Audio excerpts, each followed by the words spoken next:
What do you think about the latest data, and what does it mean for the trajectory of house prices? Well, I mean, first thing, the data was a little curious to see the drop-off in single-family starts, because we'd seen that home builder sentiment in February was really strong. So there's something weird about that, and then people talk about weather and so on. So, I'm not sure that we can trust just one data point here. But when you look over the data that we've seen in recent months, there seems to be this sense that we're finding a bottom of sorts in housing. Mortgage rates are low still. They've come up a bit, but they're still pretty low. I mean, do you get the sense that prices are actually going to turn at this point? And how much should we worry about what is going on in construction as an indicator of that? Yeah, I think that we're at the point where we can start, where we may see prices turn. And I think that when it comes to construction, I mean, right now the big issue is supply. How much excess supply is there, and how much is it being taken up?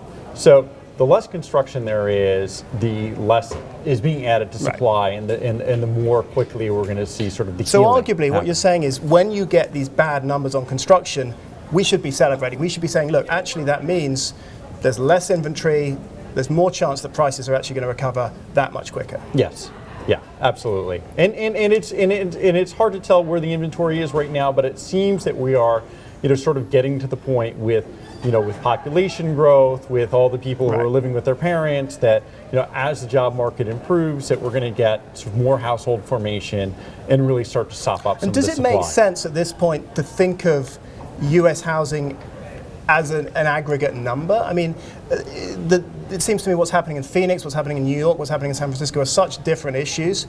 And does it make sense to be thinking, is housing recovering or not, given that housing may be recovering in New York and actually not elsewhere? I think that's a crucial point, that we really have to look at the housing market, at a regional, state basis now. And you think of it, that used to be the way people looked at the housing market, right? It used to always be, it's always local. And then, through the miracle of modern finance and mortgage derivatives, it brought it all together, so everything traded together. Everything traded together, and maybe now we're at the point where we're starting a market where there is going to be regional variation, and it's going to matter.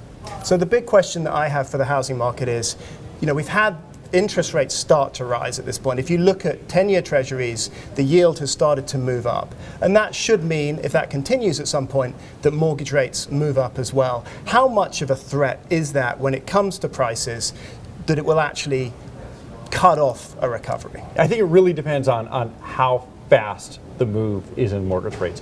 You can imagine that if it was sort of gradual and we saw that the employment picture was picking up, the people would be like, okay, now's my chance. I see rates are maybe starting to climb. I'm going to go on board and do it now while it's cheap. Right. But if we saw a drastic move in rates, people will just say, well, shoot, I missed it. And one of the questions is, people have refinanced now at these incredibly low levels, at 4%, or in some cases below.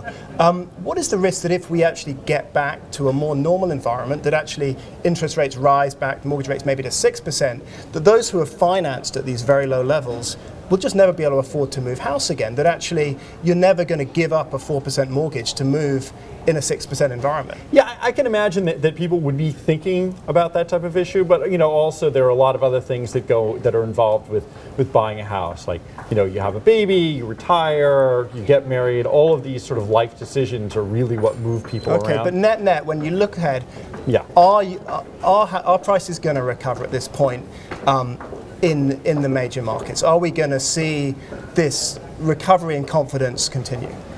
Yeah, I think so. I mean, as long as the job market holds, right? That's really the key to everything. That trumps China, that trumps real estate, that trumps anything else that you want to talk about now.